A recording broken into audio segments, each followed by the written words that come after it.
Kalau utang sudah menumpuk bertahun-tahun, biasanya masalahnya bukan cuma kurang uang, tapi juga bunga berjalan. Mental capek, kehilangan arah, dan kadang sudah takut menghadapi penagih. Fokus pertama adalah menghentikan keadaan makin parah, lalu membuat jalan keluar yang realistis. Berikut, langkah yang biasanya paling efektif dan cepat membantu. Catat semua utang tanpa ada yang disembunyikan, tulis Total utang, cicilan bulanan, bunga, jatuh tempo, mana yang paling mendesak, mana yang berbunga paling besar. Seringkali setelah ditulis, situasinya lebih jelas dan tidak semengerikan di kepala. Prioritaskan utang yang paling berbahaya. Dahulukan. Baik, paham. Prioritaskan utang yang paling berbahaya. Dahulukan. Ya, saya mengerti. Bagus. Itu kuncinya. bunga harian tinggi, pinjaman online ilegal rentenir, utang yang bisa menyita aset, utang yang memengaruhi pekerjaan atau keluarga. Itu yang harus dihindari.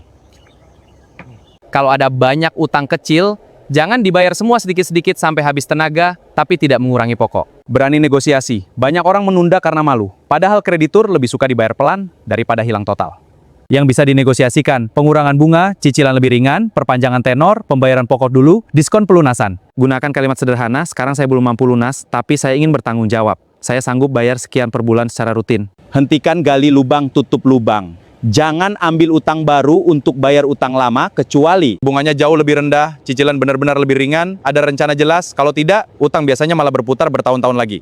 cari tambahan uang yang paling cepat menghasilkan, fokus pada pemasukan cepat, bukan gengsi pekerjaan. Contoh, jual barang yang jarang dipakai, freelance online, jual makanan, gabung network marketing, jadi reseller. Kerja tambahan malam hari libur, jasa antar barang, target awal bukan kaya dulu, tapi menciptakan napas. Kurangi pengeluaran agresif sementara. Beberapa bulan hidup lebih sederhana, bisa mempercepat pelunasan bertahun-tahun. Biasanya yang paling bocor, nongkrong, cicilan konsumtif, rokok, belanja impulsif, gaya hidup demi terlihat mampu.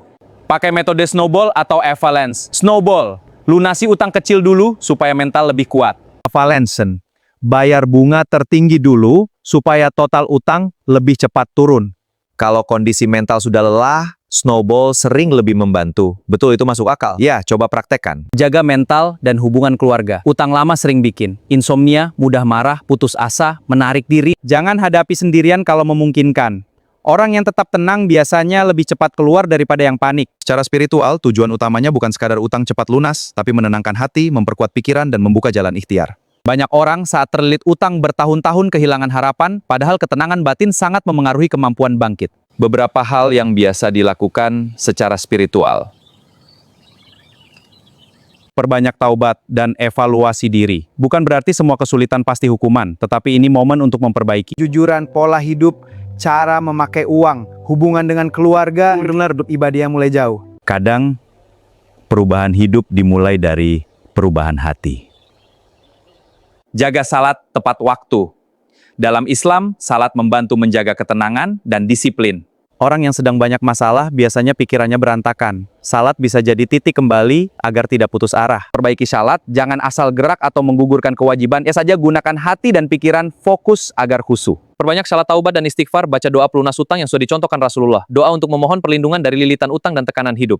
Sedekah meski kecil, bukan berarti sedekah membuat uang turun tiba-tiba, tetapi Melati tidak terikat pada ketakutan membuka hubungan baik dengan orang membuat hati lebih lapang, tidak perlu besar. Konsisten lebih penting. Hindari uang yang tidak jelas atau zalim. Kenapa begitu? Kadang utang makin berat karena judi, penipuan, riba berlebihan, gaya hidup pamer, penghasilan tidak halal. memperbaiki sumber rezeki sering membuat hidup lebih tenang walau belum langsung kaya. Bangun kebiasaan zikir dan tenang. Saat stres utang, pikiran biasanya kacau. Coba biasakan.